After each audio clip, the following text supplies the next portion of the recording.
Hello and welcome to the European Tour's Life on Tour podcast, presented by Hilton with me, Andrew Cotter, bringing you conversations, musings, reflections with key figures from around the world of golf. Today we are at the Gleneagles Club, somewhere to the south of Hamburg in Germany, for those who don't know where Hamburg is. You should be ashamed of yourself. But I'm delighted to say we've been joined by the 2018 Masters champion, Patrick Reed, friend of the European Tour. Is that a fair description? I mean, the Masters champion is fair, obviously, but friend of the European Tour, you do like to take up your membership and experience the European lifestyle. I do. I absolutely love it. It was always a dream of mine to be a worldwide player, and once we won the World Golf Championship, to be able to now fulfill my dream and to play worldwide and be part of the European Tour, it's been amazing. It's been an awesome honor, and to be able to come over and play with these guys, especially on this tour, it's been a blast, and I enjoy every time I come over. Lots to talk about. For those of you who are only listening and not watching, on our sofa here, it's a daytime television vibe we've got going on, but we take a look, obviously, at your life in golf, where it started in golf as well for you. So San Antonio in Texas. Are you a Texan, even though, because I see you high school in Louisiana, but are you forever a Texan? I am. I'm a Texan. I was born in San Antonio. Even though we moved out to Pittsburgh, we were back in San Antonio and now living in Houston. So I call myself a Texan. I mean, I've lived most of my life in Texas, and I've always enjoyed Texas, and it's nice and hot there. Yeah, Texans. I don't know if it's like, you would know, Yorkshire people in the UK. They consider themselves a class apart. It's a country within a country. Texas almost seems to be that people from Texas say, I'm a Texan first and an American second. I would say that's a hard one, because I mean, yes, I'm a Texan, but at the same time, I'm a true American. So it's kind of one of those things that Texas, just like California, is probably bigger than a lot of countries, but at the same time, we're still part of America, and anytime we can rep that red, white, and blue, which is Texas flag and the American flag, we're all in. Oh, we've got a lot of red, white, and blue to talk about later on, I'm sure. The golf, when did it start for you? When did you take up the game? When I was little, my family and I, we lived on a golf course, and I just remember growing up, and my dad would just kind of take me out and drop me off at the golf course, and I would just love to practice, love to play, and a lot of the members, they're really kid friendly at the Dominion the country club, and being there at the club, they always got the kids involved and got engaged, and always allowed you to have fun, and made it fun, because golf can be grueling. I mean, 4 or 5 hours out there, and they brought the fun part towards it, and I fell in love with it at that point, and from there on, ran with it. Yeah, but it's fun as well if you're a youngster, if you can do it, if you're quite good at it early on. So were you pretty good at a young age? I felt like I was pretty good at it. I mean, the one thing I always struggled with was I always wanted to hit the ball far. So I missed a lot of fairways, and I think nowadays that's what kind of helped me scramble a lot. I was always used to kind of seeing shapes, seeing curves. So because of that, now I felt like that helped me be a little more creative when I play, and because of that, it's really helped me on later on in life, especially on days out here where if you're not quite hitting the ball as straight as you want to, you can get out of it. So was it all golf or other sports? There was fishing. Fishing was somewhere in the Reed growing up. Yeah, I fished a little bit, just kind of but I played a lot of baseball and basketball. I mean, those were the sports I played quite a bit growing up, and had to make a decision whether I wanted to continue golf or baseball, because two completely different swings, and it wasn't quite working out at the beginning of each season. So I obviously chose the correct one, but I still love watching baseball, and even though I didn't play football, college football has always been a huge one for me. So were you a batter? You weren't a pitcher? I was a batter and third base and short. Okay, so, I'm going to pretend I understand that. So right, third base and short, I thought right. so. Yeah, so I had a mean arm. I could throw it, but at the same time, I was a pretty good batter. I hit the ball far, and pitching not so much. I mean, I had basically one speed. Let's throw it hard and throw it fast and get to that first base as fast as possible. Okay. I've already forgotten the name of your position in baseball, so it's gone. But well, it's good because it's. You always hear that it's important for youngsters to do as many sports as possible. So you're just typical in that way, just do as many. But golf was just getting better and better all the time. Right. I feel like there's especially sports just in general, with children and kids growing up, there's a lot of qualities that sports teach you. No matter what you're playing, sportsmanship, teamwork, leadership, and a lot of accountability. Because at the end of the day, if you're not working hard, you're not going to play well, and it's just basically everything you do. If you're not working hard at something, you're not going to succeed, and then it's all up to you. And for me, I feel like there's a lot of things that sports bring that not only help you in sports, but also help you in your well-being and in your life and moving forward on lessons that you need to learn. Was there a point? Well, there obviously was a point, but I wonder how early it came that you thought, I'd like to do this as a career, because in high school your golf was really taking off. That was in Louisiana, though, wasn't it? Right. What was it that first of all that took family from Texas to Louisiana? Just medical sales, medical field, but it was one of those things I felt like I really wanted to pursue golf when I was about 13. 12 or 13 at that age. I was playing baseball and golf at the time, and I knew I couldn't continue playing both. I had to pick one, and I just never could really put down a golf club. It was just something that I felt like was something that I needed, wanted to try to continue playing, and then also at the end of the day, I knew if it didn't work out in golf, later on becoming a professional, there's a lot of things you can do in business world. You can go out and play, and a lot of business gets done on the golf course.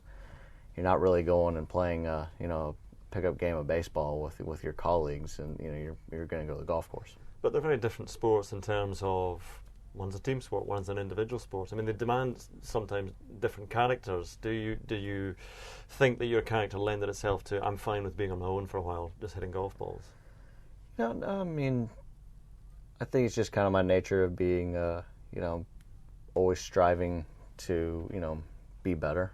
And, in golf, there is no, because there's not really team practices, you can be out there as long as you want, whether it's all day, a couple hours, an hour. I always feel like you're able to, to put in hours and put in work.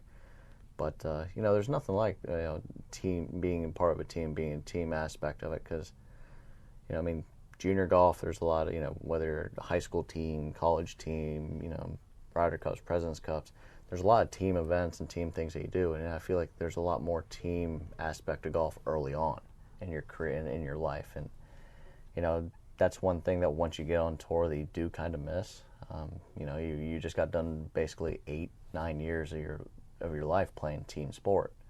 Golf was a team event at that point, and then you get on tour, and then it's just kind of just you, and you're waiting, and hopefully you can make one of the team events so you can actually be a part of a team. First time I encountered your name was 2006 when the Open Championship was at Hoylake, and you won the Junior Open nearby in what was for us a heat wave, and I interviewed you at the time. You were wearing waterproof trousers, which you thought that was just, this is what we do, and this is quite cool for us. But was that your first time outside the United States? It was. It was my first time playing overseas, and what did you make of it?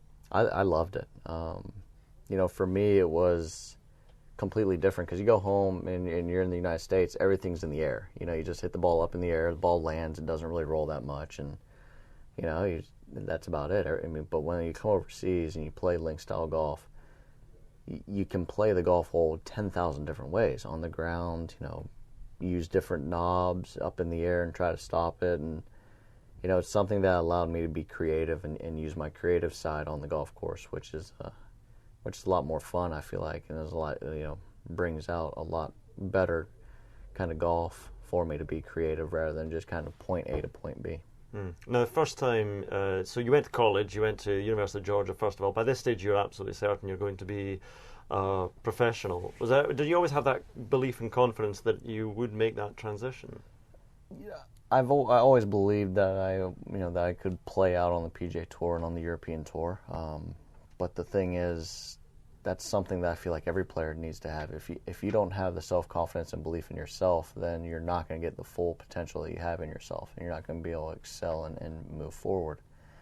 And the good thing is, with having that belief and that confidence that I can play out on the tours, once we got out on tour, it was like, okay, I'm out here now, but now let's go ahead and try to win, so you can prove to yourself that, okay, I do belong out here. I belong out here for longer than just a year. I belong out here for my career. Yeah.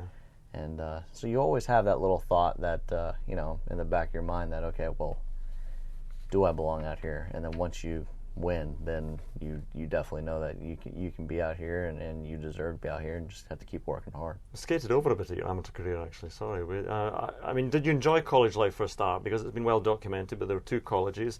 Does it shape you as a person a little bit, that transition from boyhood to manhood in a way? It's college is definitely a step that is very important in everyone's life. Education-wise, I mean, you learn so much in college. And there's nothing better than a great education. And if you can go get a great education, and once now you're on your own in college, you get to, you learn a lot about yourself as well as what the real world's like. And I enjoyed going out in college and competing, and having and knowing that basically that's our last bit of team golf that is that you're going to have until unless you make one of the teams on President's Cup or Ryder Cups. But that's being able to go out and play with the guys and pull for the guys as well. I mean, because even though you're competing against them, you go out and you play well that week, you're still pulling for your teammates to come play well so the team can win at the end of the day. And so it was definitely a fun experience, and something that to win back-to-back national championships at Augusta State was awesome. To go from a team that people didn't really know much about, and to be able to come on that team and beat teams like Oklahoma State, Georgia, Georgia Tech, and schools like that everyone knows about, and they're college powerhouses when it comes to golf, and to put our name on the map was pretty cool. I'm just trying to think of my knowledge of U.S. college mascots. So who are the Bulldogs? That's Georgia. That's the Georgia. That's University of Georgia. Right. Not Georgia. What's Georgia Tech then? What are they? What the animals Yellow are they? Jackets. Yellow Jackets. They're not animals at all. They're Yellow Jackets. And Augusta State, the Jaguars. Jaguars. So you're a Jaguar for life. Sorry, I'm just a slight diversion into mascots. Anyway, but there was the U.S. Amateur as well at Pinehurst back in 2008. This is where golfers are very hazy in their own recollections, but I think it was 2008. The USM, yep. You reached the semi-finals. Right. Played Danny Lee. Danny Lee. Well, the point about that is that, it kind of showed a little bit. You just made the match play, but then in the match play, you were a bit of a force in that one there. So it kind of showed your character early on. You like one-on-one combat in golf. I do. Match play is a blast. It's one of those things you because of how big golf fields are, whether you're playing in the morning, some guys that play in the afternoon, you could have bad weather, they could have good weather, but then when you go and you play match play, you're playing, it's one-on-one, and that guy is playing that hole the same time you are. You're going, what you need to do, and it's go out and see who has it the best that day. And Danny unfortunately got me at the USAM and in the semis, but at the same time, Danny is a really good friend of mine. He was at my wedding and everything, so him and I are pretty close. And it's funny because that was the first time I ever met him, which was at the USAM, and I wasn't happy losing to him, but next thing you know, now we're really good friends. What is it that you think that makes somebody able to make that transition, though, from being a very good amateur, which is a totally different set of pressures, to that of a professional where you're competing for your livelihood? I think there's a couple things. I mean, I think the biggest thing is you have to believe that you belong out there. You got to believe that you belong to be on tour. You believe that you can win out there, and then you need to be when you get out there, you almost need to be kind of stubborn. I'll never forget the first time I played in my first PGA Tour event. I ended up actually getting a sponsor exemption into FedEx St. Jude, and that was right after we won our second national championship. And I'm playing with a couple veterans on Thursday, Friday, and all of a sudden I'm changing my game plan because they're playing this hole a certain way. And now all of a sudden I'm changing my game plan, and I end up missing the cut and that stuff. And I sit there, and my coach sits there and he goes, "There's one thing you need to realize. You won, and we won those national championships, and you went 6-0 match play, and you're this ranked player because of how you play and what you do. Not because of playing how they played, but how you played." And so I learned really quickly that the easiest way to be, most successful, obviously you have to work really hard, but also stick to your blueprint and your plans.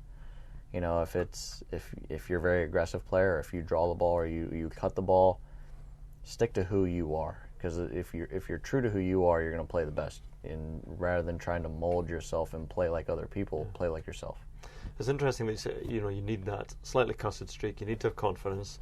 Do you think that that one can rub people up the wrong way when you first come out on tour, because you've got to have confidence, and you can come across as a bit abrasive or cocky or whatever, but it's just the way that you need to be to succeed? Right. It just all depends on how you handle yourself.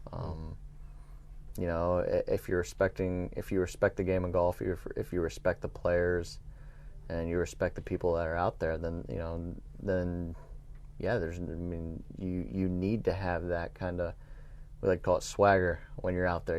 That chip on your shoulder, that I'm out here to prove something. And it's not. And the thing is, you're not out there to prove anything to anyone else. You're out there to prove it to yourself that you belong out there. And I feel like now day and age, the guys, the younger guys that are coming up, and the guys that are rookies on the tour, they have that chip on their shoulder, and they have that swagger coming in. And because of that, that's why you're seeing more and more first-time winners out on tours. The other thing that is a lot of sort of younger professionals seem to find difficult about going on tour is that it's quite a lonely place out there. Suddenly you're touring, and it's hotels and it's airports and it's golf course. But you had quite young a sort of immediate team around you, and quite a young family suddenly around you as well. Justine, who you met Justine at college. Yep. So suddenly that's your team out there, and you need that support crew. Right. Yeah. For me, especially, to have my circle, my team, with my wife, and now 2 little ones, and my team that's all around me. You need that, because golf is very lonely.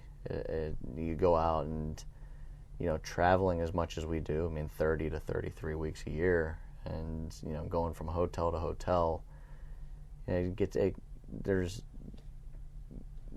go play golf and you go back to the room, there's nothing to do. And so to be able to have the family travel with me as much as they have, especially early on, has been great. It's it's definitely something that has helped me succeed, and it's helped bring normalcy to the golf course. Because there's nothing like going and playing, and then I like to rent houses throughout the weeks because I bring the whole family. If you're not having to go out to eat every night, you can go out, you can cook, you can go out in the backyard, play with the little ones and stuff like that. So you almost feel like you're at home, away from home. And I feel like that's part of the success that has helped us, because of how lonely the game can be. Okay.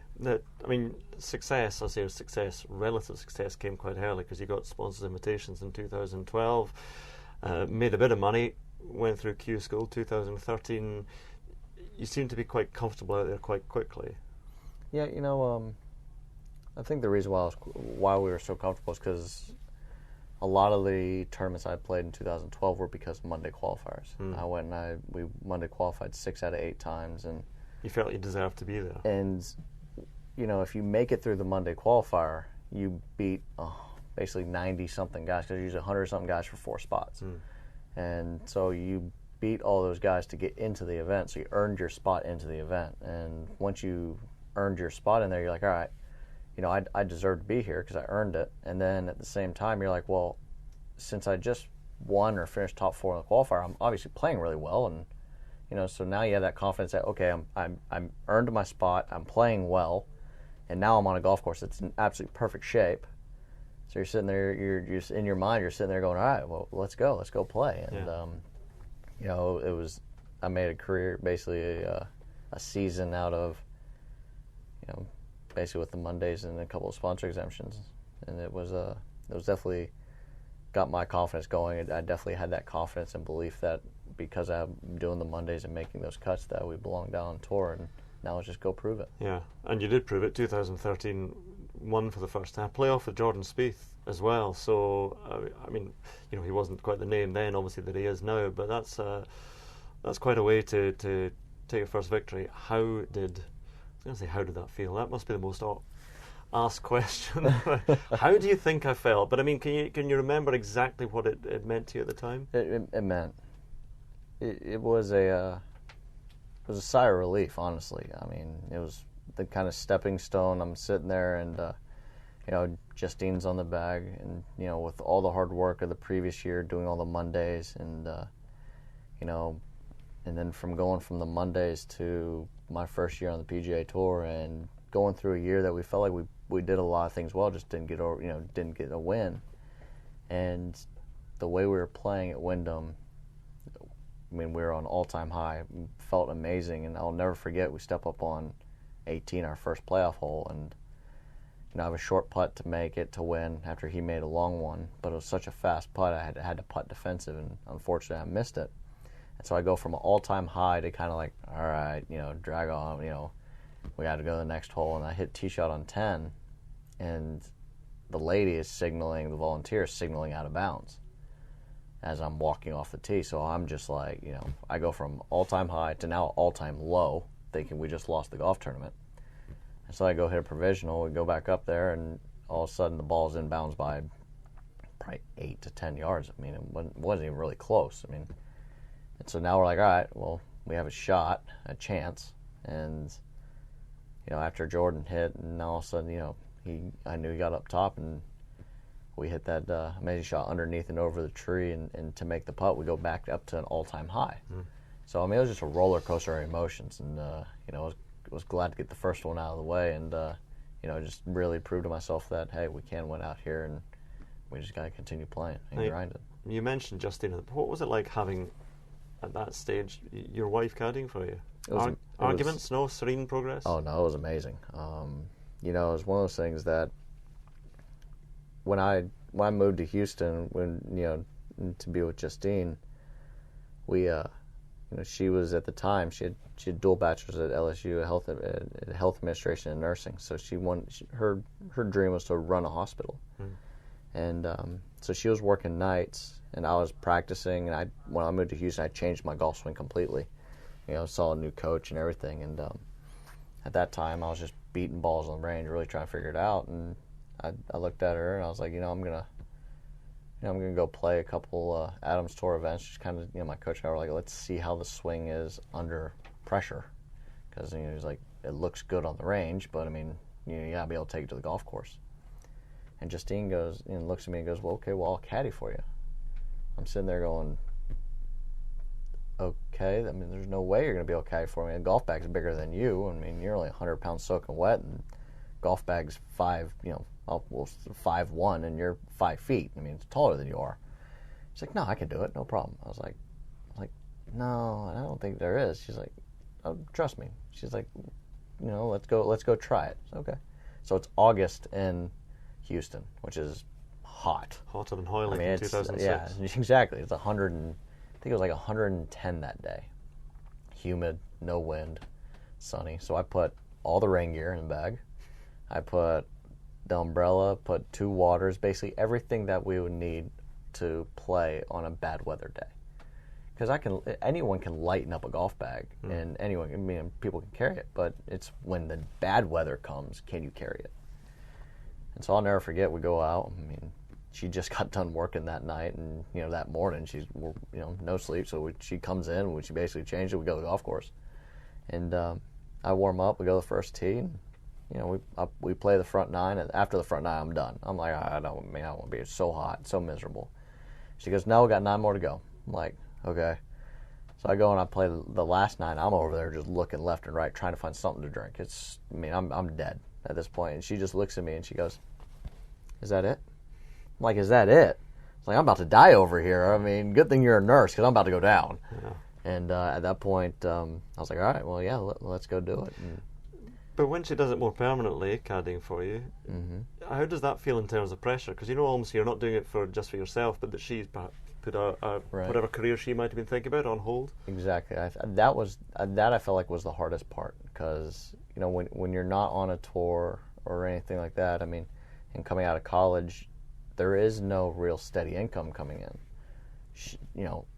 She was our steady income, and then at that point, now she's like, I'm going to put my career on hold to try to help you, succeed at yours. And when that happened, I'm sitting there going, all right, well, we better play really well really quickly because, that bank account's going to dry up quick because golf's an expensive game. And, it takes a special person to literally, put your career on hold to help someone else. And, then all of a sudden when she came out and she was fully invested and fully into it, and it was amazing. I mean, she was driving to most of the Mondays so I could sleep on Sunday nights, and we would get there and very little sleep. We'd go out and play, and she got as much into it on golf as I did. I mean, she knows basically everything. I mean, she basically can build a golf club for me and ship it out nowadays. When if something were to break or anything like that, and I fully trust her. If she sends something out, I can put it in play that day.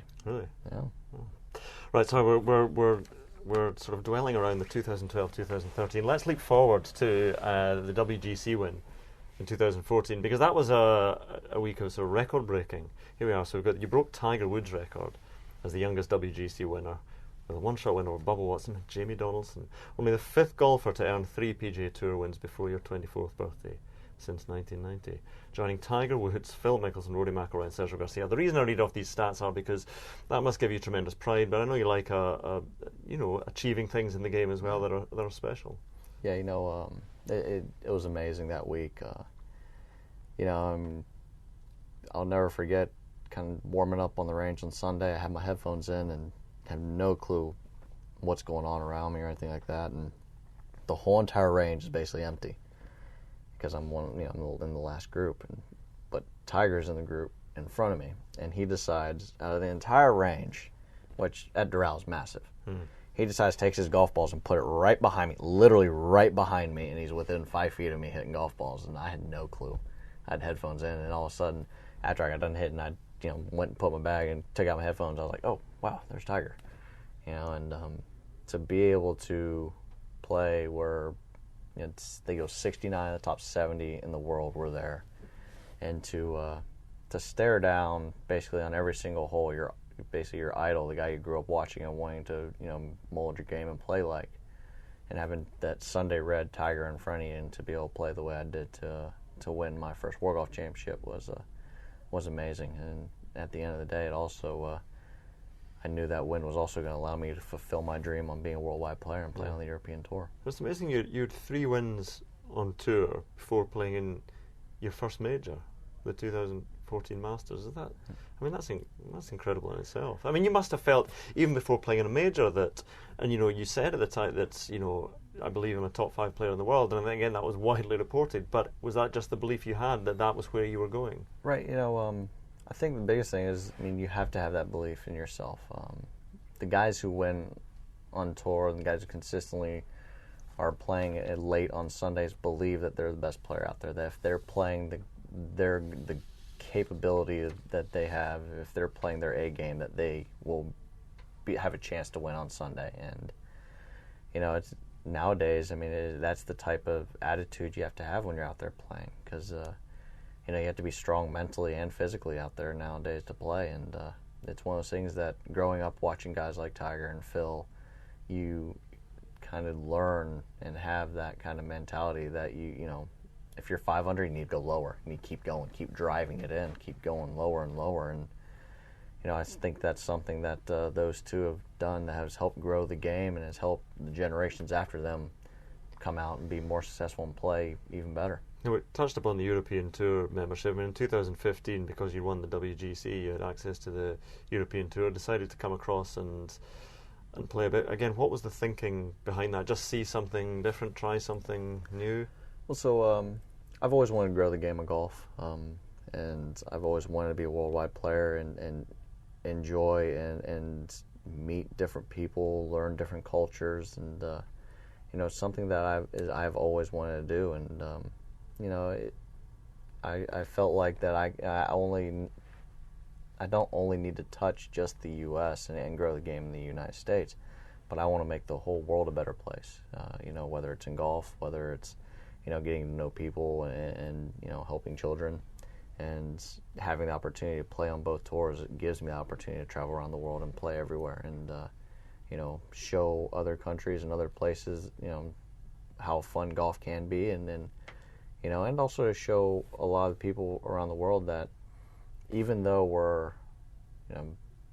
some of the top athletes in the world, in your sport, we're still just normal human beings. We're normal people. At the end of the day, it doesn't matter if you're a celebrity or not, or or a public figure or an athlete. At the end of the day, we all bleed red. We're all the same inside. We're all normal people. We all like to have a good time, like to joke around, have some fun, and and the reason where we are is because of hard work, and that everybody can use that and realize that, hey, sometimes one person just needs, hey, you can do it, or just a little push, and and all of a sudden they could be change their life and become have a better path. Let's talk Ryder Cup. I just did that. Anyway, I'm doing gun fingers for those who are just listening. For some reason, best known to myself. Let's talk Ryder Cup. 2014 Gleneagles. Even though it was a losing American team, it seemed to me that you really enjoyed that experience. It was being the first time representing the United States. As a professional was unbelievable. I'll never forget that week ever. I mean, it was such a special moment, such a special time, and I'll never forget Captain Watson.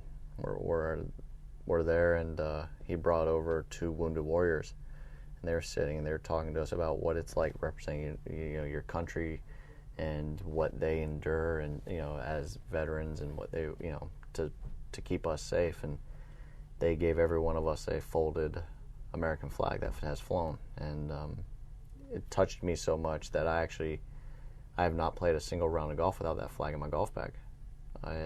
Since that day, that flag has been in every single golf bag that I've played with. Really? Still in the golf bag now.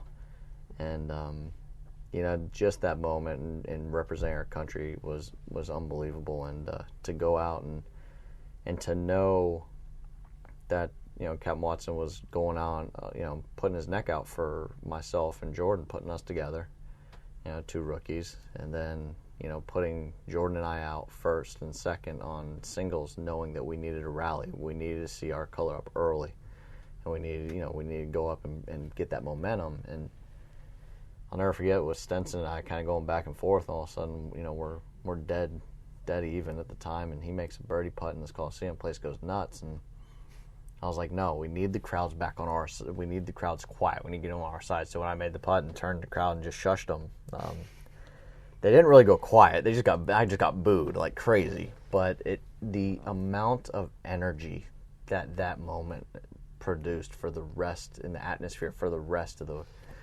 the day was unbelievable. I mean, you had people as you're walking down fairways, friendly banter back and forth with the crowds, and it seemed like every putt that people made, people just went absolutely crazy and nuts, and it was such an awesome experience. It'll be one that I'll never forget, especially with how Stenson and I played. We both played some really solid golf that day, and it came down to the last hole, and I was able to clip Iceman. Yeah. Did you enjoy playing the bad guy as well? As you said, you almost feed off it was a bit of a pantomime energy. The crowd, it was, they're booing you, but it's good-natured booing, and you're playing up to that as well. It's all part of the role. Yeah, it's a lot of fun, coming over and being Captain America on foreign soil, because coming over and playing and to have it's just like when you're an opposing team and you're going anywhere. If if you go over and they know that, all right, we need to somehow calm him down or take him out of the game, because he's, at that point, that, okay, they respect the way we play. They respect that, all right, he's a guy that we have to worry about. And it kind of, it's fun because when they give it, and you can give it back. And I think the fun thing is they know how to give it, or, give you friendly banter. They never really cross that line of being disrespectful, and you're able to give it back, and when that happens, there's another part of golf that you're not used to seeing, and it's something that I feel like helps grow the game of golf. Well, that was there at Hazeltine as well. From the other side, your match against Rory, would you say that was one of your most enjoyable days in golf? I would say it's definitely probably top 2 or 3. My best moment of golf was winning for the first time at Wyndham. Especially with having my wife on the bag, and getting your first win was unbelievable. But it definitely was, to be able to go out and play the way that Rory and I did, and to have that match, and to have the fans, that being my first time playing in front of my crowd.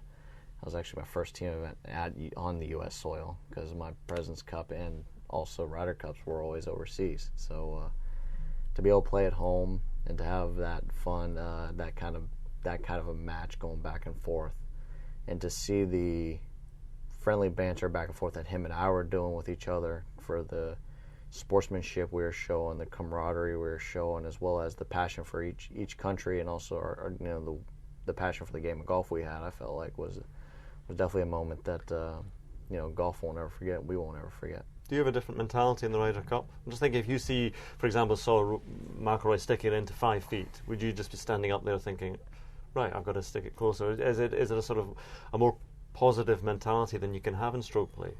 It's I think so. I mean, it's definitely it's completely different, because you're only playing one guy rather than playing an entire field. And then at the end of the day, if he goes and pulls off an amazing golf shot, you can go for broke on that shot, because at the end of the day, if you make a 7 and he makes a 3, you're only 1 down. But in stroke play, I mean, you have 18 holes or 72 holes. You have a long time that you can make up shots throughout the week and throughout the day, rather than basically a very short sprint, which is what match play is. Do you feel that the European team, because people say the European team always just is closer, tighter, gets on better, is there an element of truth in that? When I come overseas, I play on the European tour. The guys are always going out and eating with each other. They're hanging out. They're having great time with each other. So there's a lot more time and bonding that they have with each other, rather than in the States on the PGA Tour. Because in the States, a lot of the guys are traveling with their families.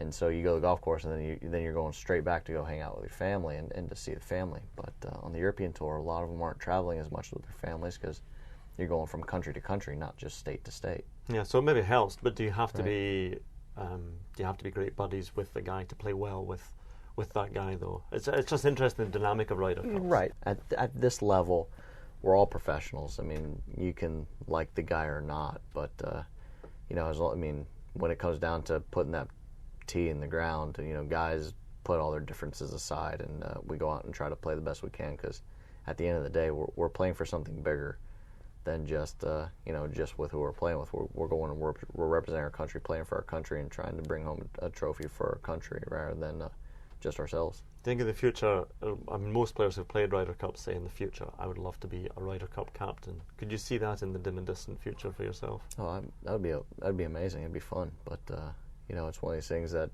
I want to continue playing on the team first before I have to have that opportunity. I'm not writing you off yet. Don't worry about that. You've got a long time to go. Goodness me. Okay, I can put it off no longer. Masters 2018. Take us through it from... you're in a great position from pretty early on in the tournament. Did you think... obviously, you're playing well. At what point did you think, I might be onto something here?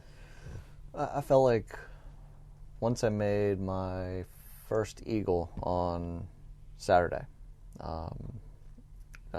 I made eagle on 13, and at that point I was like, all right, you got a good opportunity here. You know you're late enough in the tournament where you now actually have a shot. Because I mean, after Friday, 36 holes, you still have 36 holes to play. It's a lot of golf left, and I felt like being at that point where we have 24, 23 holes that we have a solid opportunity here to have a chance, but you just got to continue playing well. How do you sleep on a 3-shot lead going into the final round of the Masters? What did you do? Honestly, I was shocked. I actually slept amazing. I didn't expect to sleep well. I expected to have a rough night, tossed and turning, mind going, but actually was getting over a cold that week, and after a long, I played, because my Friday tee time I was the last group, and then I was the last group on Saturday, and I felt like I kept on getting back home around 9, felt late, and I went, we had a nice little bite to eat, went to sleep. Also, I woke up the next morning, and it was weird.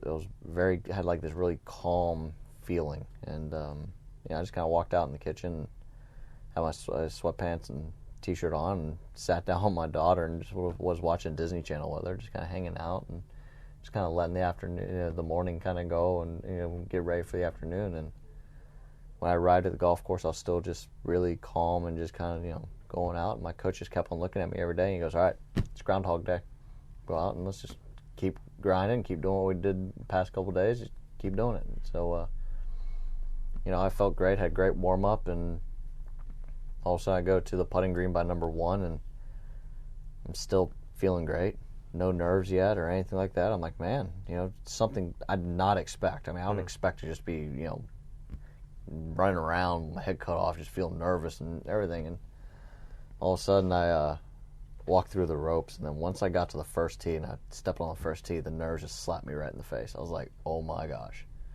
I looked left, looked right, and Cass is standing over there by the golf bag, and he's just kind of standing there looking straight down the fairway. He's not moving. And I kind of walk over to him. He goes, "You nervous?" I was like, "Uh-huh." I was like, "You?" He's like, "Oh, yeah." And he's like, "All right." He's like, "Where can't we go on this hole?" I was like, "Right." He's like, "All right, take 3 wood and hit it down that left side. If it goes left, that's fine. We'll figure it out. Let's just get off the first tee." Okay. So here's a working theory which I've just come up with in my head just now, so it may well be a long way wide of the mark. But when you're so nervous in the first tee, 3-shot lead going into the final round of the Masters, and suddenly you get reaction from the crowd that is maybe not what we expected. When Rory McIlroy, who you're playing with, gets a big ovation and you get less so, did that make you think, right, I'm going to show you, get into a sort of more positive, nerves banish mode? No, I was just kind of, I was going in with the same kind of mindset and game plan that I had the first 3 days, because that's what got me to that position. And I knew coming in that Rory was going to get, a huge ovation. It's Rory McIlroy, and me being in basically the first opportunity to actually win a major, they're going to go for the guy. They're going to cheer for the guy who is, who's been there before. But even though it's an American against a European. The thing is, golf these days is such worldwide, especially at the majors, that you have, when you go to Augusta, when you come over here to the Open, when you're at the PGA or the U.S. Open, people from all over the world travel in to watch and to go to the event. So it's not like 90% is American when you're the ones in the States, just like it's not 90% European when you come to the Open. You have people from all around the world coming in. So to me it was it wasn't even part of my mind to think about who was getting more cheers or stuff. It was go out and play the best golf and hopefully have opportunity to win the green jacket. This is where we in the media read a great deal into things and go, "Oh, Patrick Reed's going to be fired up by that." Did it bother you at all? I thought it was funny. He tried to poke the bear Saturday night. Rory did, and it's kind of one of those things that. What did we say? I'm going for 4. He's going for his first. Is that? Yeah, something like that. And he's like, "Oh yeah, I have nothing to lose. He has everything to lose. He's in the lead and all that kind of stuff. He's going to be really nervous, all this kind of stuff." And it's just kind of one of those things that anytime I have my back up against the wall and I feel like that there's a chip on my shoulder, I always seem to thrive and play well. And because of that, I felt great going into Sunday, and once we started playing and kind of getting in our groove at that point, it kind of in the beginning turned into a kind of little match play kind of setting against Rory because he was the closest one to me. And once we got later on in the match, then all of a sudden, Rory unfortunately wasn't playing the type of golf he was wanting to on Sunday. But at that point, then it was like, okay, now where do we stand with the rest of the field? And could you sense that obviously you were continuing to play well and your game management was good, and what point did you think this is going to be my day? So actually, there's 2 points in the round that I felt like really defined the tournament for me. It was the first one was on hole 11. I blocked my drive a little right, was in the rough, and there's all the pine trees down that right side that were kind of blocking me to get to the green. And so I would had to start it in the water and hit a big cut around it with like a 5-iron to get it onto the green. And all of a sudden I just grabbed 9-iron. And I looked at Kess and he's like, 9-iron. I was like, I'm just going to chip it down there, shore of the water. We're going to try to get up and down. I was like, because, we're going to take the big number out of play. And Kess at this point is like white. He's like, huh? Almost like he saw a ghost, because I'm the type that if there's a window the size of a golf ball, I'm going to try to go for it. And he's like, you're going to lay up? It's a par 4. You're not painting him in a positive light here, Kessler. So because he's always the one that's, because of how aggressive I like to play, he's very good at kind of pulling the reins back, saying, hey, this is not a time to go for it. And for him to just sit there and be like, wow, we're gonna lay up, and he's like, all right. Because he liked that idea, because I'm a drawer of the golf ball. I like to work it right to left. So having to cut it is not my go-to shot. And then also being 11, even if you cut it enough and it's just short of the green, it'll actually hit that hill and go left and then go in the water anyways. And so we laid up, and I hit a good wedge shot in there. Unfortunately, I made bogey and missed the putt, but I hit a great putt and it lipped out. And then the next hole, going to 12, I don't know how many leaders on Sunday lose that golf tournament because of that hole. And to hit it in the middle of the green and to make the putt for birdie, at that point I felt like we won the golf tournament at that point. And because at that point you're going up and there's not really that many tough holes coming in besides for 18, which is the tee shot. And that's where where Kessler was like, hey, same as every day, just aim down, get on that right side, aim down that left side, nice to do your helicopter finish cut. And he's like, at that point, he's like, we'll have it in the bag. He's like, so just commit to it, same swing. Yeah. And he kept saying that every week, commit to it, same swing, the entire week. So he kept it consistent on what he said, whether it was Thursday or whether it was Sunday.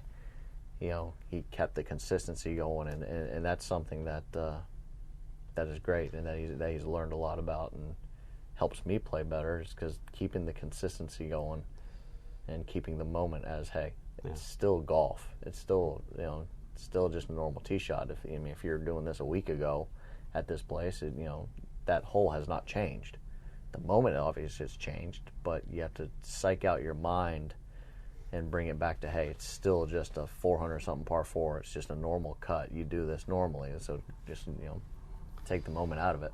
I feel we should have given a proper introduction to Kessler, who is your brother-in-law. So you got together with him in 2014, and he is, your best friend out there. Right. Yeah. No, he's definitely my best friend. And being my caddy as well as my brother-in-law, I spent a lot of time with him, and it's awesome to have him on the bag, because I like to wear my emotions on my sleeve. I like to get really hyped up and get going, and he's very level-headed, even keel. Nothing really excites him, and nothing really gets him down. He's kind of very mellow, and because of that, he's able to keep my highs in check, and also keep my lows and pick me up a little bit. So it balances out really well. My biggest thing is, if you are a guy that shows emotion or stuff like that, there's basically 3 principles you need to live by if you're going to show emotion. Is you got to respect the game of golf, you got to respect the golf course, you got to respect the players that you're playing with. If you're slamming clubs, taking divots out of greens, divots out of fairways or bunkers or stuff like that, well, you're damaging the golf course. And then if you're doing things and yelling while other guys are in their routine or practicing. Now all of a sudden you're now disrespecting the guys you're playing with, and and same thing if you're doing anything that is detrimental to the tour you're playing on in the tournament. But if you stay within those guidelines, I mean, I'm all for showing emotion. To an extent. Back to the Masters then, and was it everything in the aftermath, the holding of the winning putt and the immediate aftermath? Was it everything that you thought winning a major might be? Making the putt on last was definitely what I thought it would be. I mean, the pressure and the weight was just completely lifted off my shoulders, and to be able to see my wife back there and to give her a big hug. But I'll never forget after seeing my wife. But then once we got the ceremony done and I went to the press conference and went back to Butler's cabin, my daughter was there, Windsor Wells, and she looked at me and said, "Daddy, you did it. I'm so proud of you. I love you." And at that point, I just melted. Because I mean, I didn't think that her and the family were going to be there. I thought, because they were at the house, I didn't think there was any way they'd be able to come back in. So I thought I was going to see them at home, and to see her and for her to give me a hug and tell me that she loved me and that I did it was just unbelievable. Where are you now then in terms of what you want to achieve in the game? Because you obviously just won again, big win as well in one of the season-ending championships. So I suppose for someone who's won a major, there are some who get to winning a major and for whatever reason the form falls away, and it doesn't seem to be that way with you, that you'd want to be a multiple major winner. Right. No, I want to continue winning, continue getting my chances to win, continue winning majors, World Golf Championships, and normal events and stuff like that. I mean, it's always been a dream of mine, a goal of mine to win the FedEx Cup as well as the Race to Dubai, and I hope to have the opportunity to hopefully win a career Grand Slam, as well as I'd like to also win the career Grand Slam of World Golf Championships, win all 4 of them. That's always been a goal of mine, and really the biggest thing is the more you play well, the more you win. Now all of a sudden the more outlets you can touch, and the easier it is to grow the game of golf around the world, and the bigger platform you have. And it's something of mine is to not only help grow the game of golf, but also help grow the next generation of children moving up, whether it's golf, whether it's school, whether everything, make them better, just everything, make them better, make the world a better place for them coming in. Well, you mentioned Dubai. I mean, we talked about the European tour, but if Jack Nicklaus, Arnold Palmer, Tom Watson are the only other Americans who've been named honorary members of the European tour. Were you surprised when that came about? I was. It was unbelievable. I'll never forget when we were playing in Saudi, and Mr. Pele came up and basically gave me the honorary lifetime membership, and I was speechless. I didn't know what to do.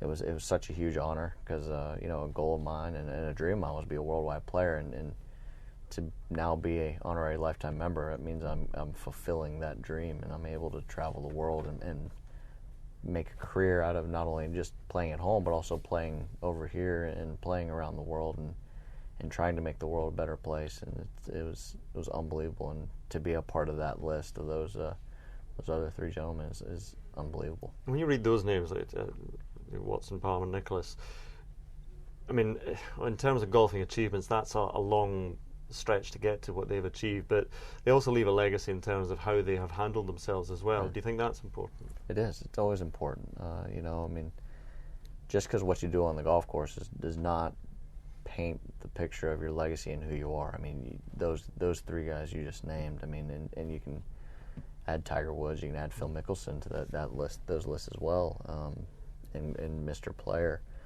What they have done outside of golf to help generations and help people outside of golf is just as important as what you do on the golf course, and almost more important than what you do on the golf course.